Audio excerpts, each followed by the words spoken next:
Welcome to the One Year Bible, February 21. The Old Testament reading, Leviticus chapter 11, verse 1 through chapter 12, verse 8. Then the Lord said to Moses and Aaron, "Give the following instructions to the people of Israel. Of all the land animals, these are the ones you may use for food. You may eat any animal that has completely split hooves and chews the cud. You may not, however, eat the following animals that have split hooves or that chew the cud, but not both. The camel chews the cud, but does not have split hooves, so it is ceremonially unclean for you. The hyrax chews the cud, but does not have split hooves, so it is unclean. The hare chews the cud, but does not have split hooves, so it is unclean. The pig has evenly split hooves, but does not chew the cud, so it is unclean. You may not eat the meat of these animals or even touch their carcasses. They are ceremonially unclean for you. Of all the marine animals, these are the ones you may use for food. You may eat anything from the water if it has both fins and scales, whether taken from salt water or from streams. But you must never eat animals from the sea or from rivers that do not have both fins and scales. They are detestable to you. This applies both to little creatures that live in shallow water and to all creatures that live in deep water. They will always be detestable to you. You must never eat their meat or even touch their dead bodies. Any marine animal that does not have both fins and scales is detestable to you. These are the birds that are detestable to you. You must never eat them: the griffin vulture, the bearded vulture, the black vulture, the kite, falcons of all kinds, ravens of all kinds, the eagle owl, the short-eared owl, the seagull, hawks of all kinds, the little owl, the cormorant, the great owl, the barn owl, the desert owl, the Egyptian vulture, the stork, herons of all kinds, the hoopoe, and the bat. You must not eat winged insects that walk along the ground. They are detestable to you. You may, however, eat winged insects that walk along the ground and have joint legs so they can jump. The insects you are permitted to eat include all kinds of locusts, bald locusts, crickets, and grasshoppers. All other winged insects that walk along the ground are detestable to you. The following creatures will make you ceremonially unclean. If any of you touch their carcasses, you will be defiled until evening. If you pick up their carcasses, you must wash your clothes, and you will remain defiled until evening. Any animal that has split hooves, that are not evenly divided, or that does not chew the cud, is unclean for you. If you touch the carcass of such an animal, you will be defiled. Of the animals that walk on all fours, those that have paws are unclean. If you touch the carcass of such an animal, you will be defiled until evening. If you pick up its carcass, you must wash your clothes, and you will remain defiled until evening. These animals are unclean for you. Of the small animals that scurry along the ground, these are unclean for you: the mole rat, the rat, large lizards of all kinds, the gecko, the monitor lizard, the common lizard, the sand lizard, and the chameleon. All these small animals are unclean for you. If any of you touch the dead body of such an animal, you will be defiled until evening.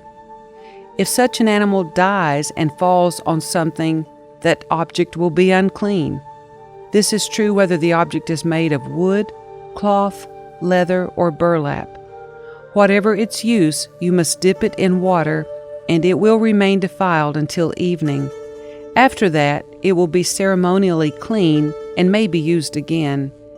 If such an animal falls into a clay pot, everything in the pot will be defiled, and the pot must be smashed.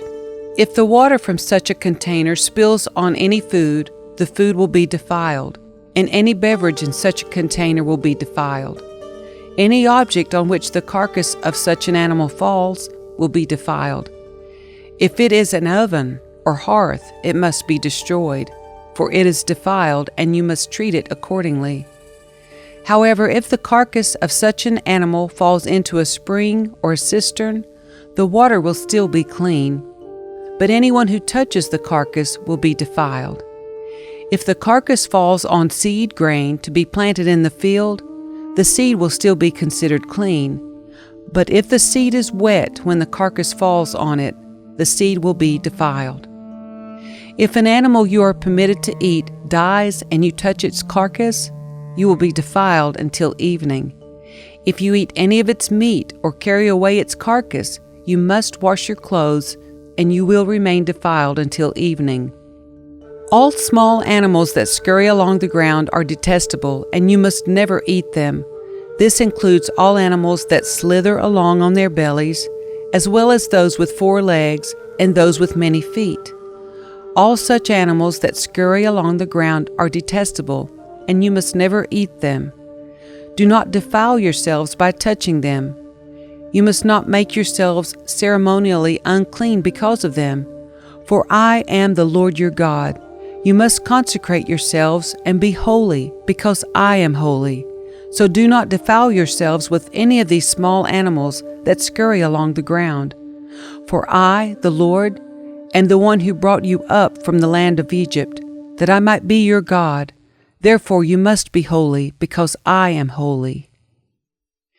These are the instructions regarding land animals, birds, marine creatures, and animals that scurry along the ground.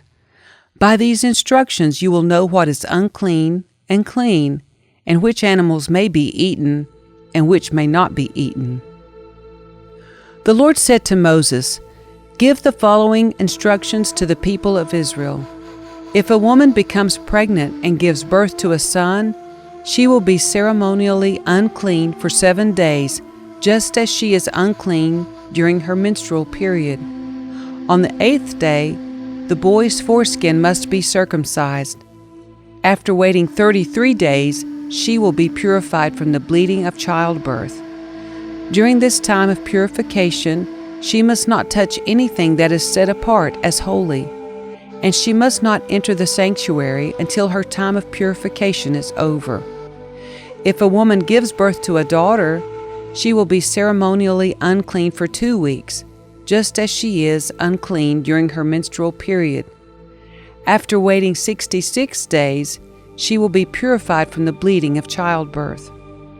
When the time of purification is completed for either a son or a daughter, the woman must bring a 1-year-old lamb for a burnt offering and a young pigeon or turtle dove for a purification offering.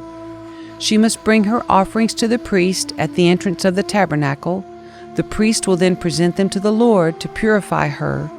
Then she will be ceremonially clean again after her bleeding at childbirth.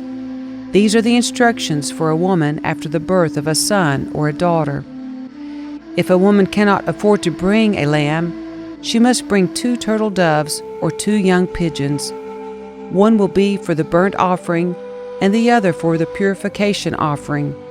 The priest will sacrifice them to purify her, and she will be ceremonially clean.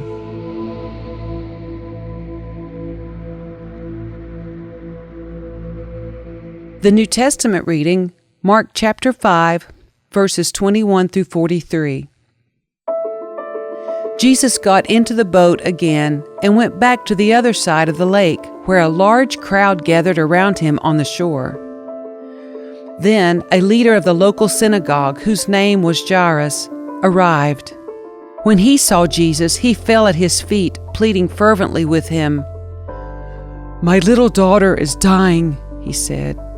"Please come and lay your hands on her. Heal her so she can live." Jesus went with him, and all the people followed, crowding around him. A woman in the crowd had suffered for 12 years with constant bleeding. She had suffered a great deal from many doctors, and over the years she had spent everything she had to pay them. But she had gotten no better. In fact, she had gotten worse. She had heard about Jesus, so she came up behind him through the crowd and touched his robe. For she thought to herself, If I can just touch his robe, I will be healed." Immediately the bleeding stopped, and she could feel in her body that she had been healed of her terrible condition. Jesus realized at once that healing power had gone out from him, so he turned around in the crowd and asked, "Who touched my robe?" His disciples said to him, "Look at this crowd pressing around you. How can you ask, 'Who touched me?'" But he kept on looking around to see who had done it. Then the frightened woman, trembling at the realization of what had happened to her, came and fell to her knees in front of him and told him what she had done. And he said to her, "Daughter, your faith has made you well. Go in peace. Your suffering is over."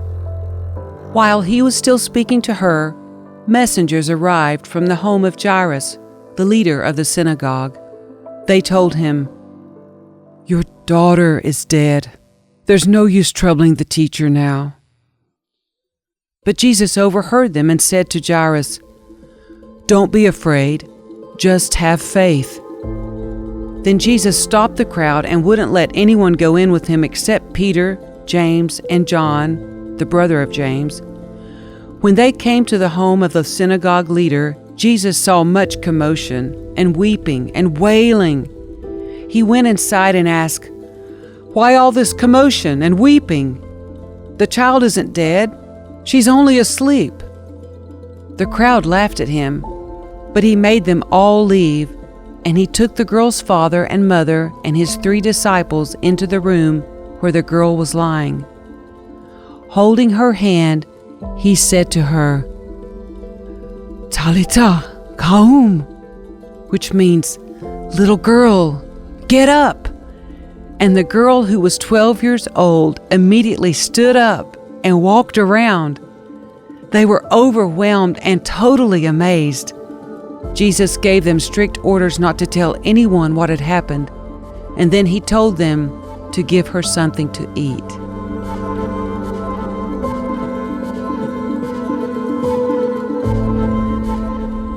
Psalm 38, verses 1 through 22. O Lord, don't rebuke me in your anger, or discipline me in your rage. Your arrows have struck deep, and your blows are crushing me. Because of your anger, my whole body is sick. My health is broken because of my sins. My guilt overwhelms me. It is a burden too heavy to bear. My wounds fester and stink because of my foolish sins. I am bent over and racked with pain. All day long I walk around filled with grief. A raging fever burns within me, and my health is broken. I am exhausted and completely crushed. My groans come from an anguished heart. You know what I long for, Lord. You hear my every sigh.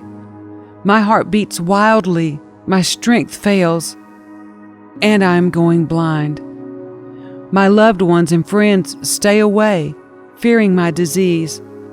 Even my own family stands at a distance. Meanwhile, my enemies lay traps to kill me. Those who wish me harm make plans to ruin me. All day long they plan their treachery. But I am deaf to all their threats. I am silent before them as one who cannot speak. I choose to hear nothing, and I make no reply. For I am waiting for you, O Lord. You must answer for me, O Lord my God. I prayed, don't let my enemies gloat over me or rejoice at my downfall. I am on the verge of collapse, facing constant pain. But I confess my sins. I am deeply sorry for what I have done. I have many aggressive enemies. They hate me without reason. They repay me evil for good and oppose me for pursuing good. Do not abandon me, O Lord. Do not stand at a distance, my God. Come quickly to help me, O Lord, my Savior.